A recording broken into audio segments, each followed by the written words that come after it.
అందరికీ నమస్తే। తెలంగాణ రైతులు చూడాల్సినటువంటి వీడియో ప్రధానంగా రైతు భరోసా కోసం ఎవరెవరైతే ఎదురు చూస్తా ఉన్నారో ఆ రైతులు చూడాల్సినటువంటి వీడియో। ప్రభుత్వం అనేకమైనటువంటి మాటలు చెప్పుకుంటూ వస్తా ఉన్నది రైతు భరోసా మీద। మొన్న ముఖ్యమంత్రి గారు సమీక్ష నిర్వహించిండు, ఇంకెందుకు వేయలేదని చెప్పి క్వశ్చన్ చేసిండు। సో పైసలు కాకపోతే మళ్ళీ మమ్మల్ని అడగాలి కదా అని చెప్పేసి మాట్లాడిండు సారు। ఆర్థిక శాఖకి మరి స్ట్రాంగ్ గా చెప్పిండు, పైసలు మొదలు పెట్టాలి, ఇప్పుడు 4 ఎకరాల లోపే ఇచ్చారు కదా, మిగతా వాళ్ళకి ఇవ్వాలి అనేది। మరి ఇదంతా ముఖ్యమంత్రి గారికి తెలియదా? ఇన్ని రోజులు వాస్తవంగా తెలుసా తెలియదా? ముఖ్యమంత్రి గారికి తెలుసా తెలియదా అనేది రైతులకే తెలుసు। ఇక ఈ వేదికగా మనం ఈ ప్లాట్ఫామ్ మీదుగా రైతుల గురించి రైతు భరోసా ఇవ్వట్లేదని చెప్పేసి మనం మాట్లాడుతా ఉంటే రైతులు అన్నా ఇక చెప్పొద్దన్నా, అసలు వద్దన్నా అని చెప్తా ఉన్నారు। ప్రభుత్వం మీద మాకు అసలు నమ్మకమే లేదు, పైసలు ఇయ్యరు, వీళ్ళు ఇచ్చేటటువంటి ప్రభుత్వం కాదు, నిజంగా వీళ్ళకి ఇవ్వాలని చెప్పేసి రైతుల మీద ప్రేమ ఉంటే గతంలో పంట ఎగ్గొట్టరు, అంతకు ముందు కూడా మంచిగానే ఇచ్చేటోళ్ళు, ఇదేంది కథ? ఎన్ని వీడియోలు చెప్తారని చెప్తా ఉన్నారు। ఏం చేస్తాం మరి? ప్రభుత్వం చెప్తుంది, ప్రభుత్వం ఏం చెప్తుంది? జనవరి 25వ తారీఖు మొదలు పెడతా ఉన్నాం, మార్చి 31 వరకు ఇస్తామని చెప్పి ప్రభుత్వం చెప్పింది। మరి మనం చెప్పాలి కదా, రైతులకి చెప్పాలి కదా, అందుకే మనం చెప్తా ఉన్నాం ఏడే నిల్చొని। ఆ తర్వాత రావట్లేదు, ఎంతో మందికి 4 ఎకరాల లోపున రావట్లేదయ్యా మహాప్రభు। అగ్రికల్చర్ ఆఫీసర్లు ఏం చేస్తా ఉన్నారు, జిల్లా కలెక్టర్లు ఏం చేస్తా ఉన్నారు, వ్యవసాయ శాఖ మంత్రి ఏం చేస్తున్నాడు, సమీక్షలు నిర్వహించండి, రైతు భరోసా రావట్లేదు, మీరు ఇవ్వకపోగా చాలా కన్ఫ్యూజ్ చేస్తా ఉన్నారు, రైతుల్ని ఇబ్బందులు పెడతా ఉన్నారని చెప్పి బాజాప్తా మనం మాట్లాడినాం। కానీ మాట్లాడిన ప్రతి వీడియో కింద కూడా మాకు నమ్మకం లేదన్నా, అసలు మీరు మాట్లాడి కూడా వేస్ట్ అని చెప్పి చెప్తా ఉంటే మళ్ళా ప్రభుత్వం ఏం చెప్తుంది, ఈ 25వ తారీఖు నుంచి అసలు వీళ్ళు మొదటి నుంచి 10,000 కోట్ల రూపాయలు కోకాపేట భూములు తనఖా పెట్టి ఎన్ని పైసలు తీసుకొచ్చారు తెలుసా? 10,000 కోట్లు తీసుకొచ్చారు। ఎందుకు ఏం చేస్తారు 10,000 కోట్లు అంటే? మేము రైతులకి భరోసా ఇవ్వాలి, కేసీఆర్ 10,000 ఇస్తాను కదా, మేము 15,000 ఇస్తాం, అందుకే ఆయన 7,500 కోట్లు తెచ్చిన కదా, మేము 10,000 కోట్లు తెచ్చినామని చెప్పి వీళ్ళే చెప్తారు ముచ్చట్లు। వచ్చిన తర్వాత కేవలం ఇచ్చింది మాత్రానికి వీళ్ళు 5,000 కోట్ల రూపాయలు మాత్రమే ఇచ్చి 5,000 కోట్లు ఏడబోయినా, మిగతా 5,000 కోట్లు ఏడబోయినా తెలియదు। జనవరి 26వ తారీఖు నుంచి మార్చి 31 వరకు మేమందరికి వేసేస్తామని చెప్పారు। మార్చి 31 అయిపోయింది, ఏప్రిల్ కూడా అయిపోయింది, మే చివరికి వచ్చినాం, ఇలా మే 20 అయినా కానీ లేవు, పైసలు లేవు। ఏడికి పోయినాయి పైసలు? మరి వేరే దానికి వాడుకున్నట్టున్నారు రైతుల పైసలు తీసుకొచ్చి।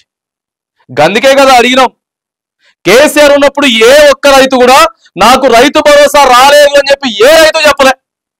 2018లో పథకం ప్రారంభమైంది, ఇది రైతులకు తెలుసు। ఏం చెప్పారంటే, అరే కేసీఆర్ కి బాగా ఎక్కువైపోయినాయి పైసలు, 10 ఎకరాలు ఉన్నోడికి 20 ఎకరాలు ఉన్నోడికి ఇస్తానని చెప్పారు తప్ప ఎవ్వరికి పైసలు రాలేదని చెప్పలేదు। కానీ ఈ రోజు నాకు పైసలు రాలే ఏం చేస్తారు? రైతు పైసలు రాకపోతే అప్పు చేసుకొచ్చి ఆడ పంట పండితే గయన్ని ఇప్పుడు చెడగొట్లు వానలు వచ్చి మొత్తం అవి తడిసిపోయినాయి, కొనేదానికి దిక్కు దివాన్ లేదు, దిక్కు లేదు కొనేదానికి। మళ్ళా గయ్యే ప్రాంసం నోట్ల మీద సంతకాలు పెట్టుకొని తీసుకురావాల్సిన పరిస్థితి గదే జరిగింది। ఈసారి రైతు బంధు రాలేదు చాలా మందికి। ఒకవేళ వచ్చినా కూడా 2 ఎకరాలు ఉందనుకోండి, ఎకరానికే వస్తుందా? 4 ఎకరాలు ఉంటే 4 ఎకరాలు కూడా వీళ్ళు వేసిన 2 ఎకరాల లోపు రైతుకే వచ్చింది। సో ఇట్లా అనేకమైనటువంటి తప్పిదాలు రైతు బంధుని రైతు భరోసాగా మార్చారు కదా, గా భరోసాలో జరిగినటువంటి తప్పిదాలు చాలా మందికి రాలే। మళ్ళీ ఇప్పుడు ఏం చెప్తుంది ప్రభుత్వం, 25వ తారీఖు నుంచి, ఈ మే 25 నుంచి మొదలు పెడతాం, 4 ఎకరాల నుంచి దాదాపుగా 7, 8, 10 ఎకరాల లోపు కూడా మేము ఇచ్చేస్తామని చెప్తున్నారు। కానీ మాకు నమ్మకం లేదని చెప్తున్నారు రైతులు। ఎందుకంటే మొత్తం మెసేజ్లు రైతులు స్వతహాగా పెట్టినటువంటి మెసేజ్లే ఉన్నాయి, మన ఛానల్లోని కింద బొచ్చని మెసేజ్లు ఉన్నాయి, మాకు నమ్మకం లేదని చెప్తా ఉన్నారు। మరి ప్రభుత్వం ఏ నమ్మకంతో పైసలు ఎత్తుందో చూడాలి, ఏ నమ్మకంతో పైసలు ఎత్తుందో। 25వ తారీఖు నుంచి మొదలుపెట్టి మళ్ళా జూన్ 15 దాకా ఎత్తారట, మళ్ళీ ఒక 20 రోజులు పైసలు వేసుకుంటా పోతారట। మరి ఎట్లా వేసుకుంటా పోతారో, ఏం వేసుకుంటారో పోతాయో చూడాలి। అయితే చక్కగా వేయండి, అందరికి వేయండి, ఎవరెవరికైతే రాలేదో ఆ లిస్ట్ మొత్తం కూడా పెట్టుకొని మళ్ళీ తర్వాత రాబోయేటటువంటి యాసంగి వానాకాలం పంట ఏదైతే ఉందో కావాలంటే జూలై నుంచి, లేకపోతే ఆగస్టు ఫస్ట్ వీక్ లోనే ఏం చేస్తాం మరి। కానీ వేసినటువంటి పైసలు 50 రోజులు ఎత్తారు పైసలు। అరే ఫస్ట్ ఎకరం లోపు వేయాలి, 2వ ఎకరం వేయాలి, కేసీఆర్ ఉన్నప్పుడు కేవలం 10 రోజుల్లోనే, ఇవాళ మొదలు పెడితే 10 రోజులు అయిపోయింది కథం। కానీ ఇవాళ మొదలు పెడతావు, ఊళ్ళో సగం మందికి పడుతుంది, ఇంటి పక్కన ఆయనకి ఇలా పడుతుంది, మనకు పడదు, గిది ఆ పంచాయతీ। సో ఇట్లా అనేకమైనటువంటి పంచాయతీలు అయితే ఉన్నాయి। రైతులు మాత్రానికి ప్రస్తుతం చెప్తున్నటువంటి మాట, మాకు నమ్మకం లేదు రైతు భరోసాపై, మేము అవసరమైతే ఆశలు వదిలేసుకున్నాం రేంజ్ లో అయితే చెప్తా ఉన్నారు.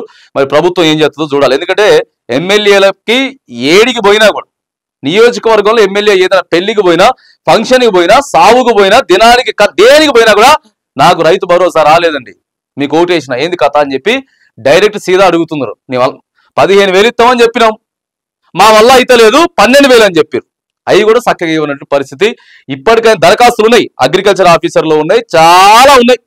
రైతుల దగ్గర నుంచి మాకు రాలేదు అనేది ఏదైతే ఉందో 25 నుంచి అయితే ప్రభుత్వం అయితే మొదలు పెడతా అని చెప్తా ఉన్నది.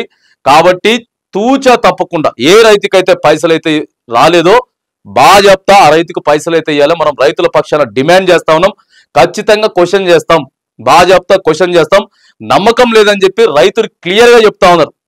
వాళ్ళకి పరిపాలన చేత కాదు అనేటటువంటి మెసేజ్లు వస్తున్నాయి. కానీ ఇప్పటికైనా సరే ఇచ్చి, లేదు మేము బరాబర్ ఇచ్చేటటువంటి ప్రయత్నం చేసినాం, కొంత తప్పిదం అయితే జరిగింది, మిగతా తర్వాత అందరికి కూడా ఇచ్చినామని చెప్పేసి నిరూపించుకోవాలని చెప్పేసి తెలంగాణ రైతుల పక్షాన మనం ప్రభుత్వాన్ని డిమాండ్ చేస్తా ఉన్నాం.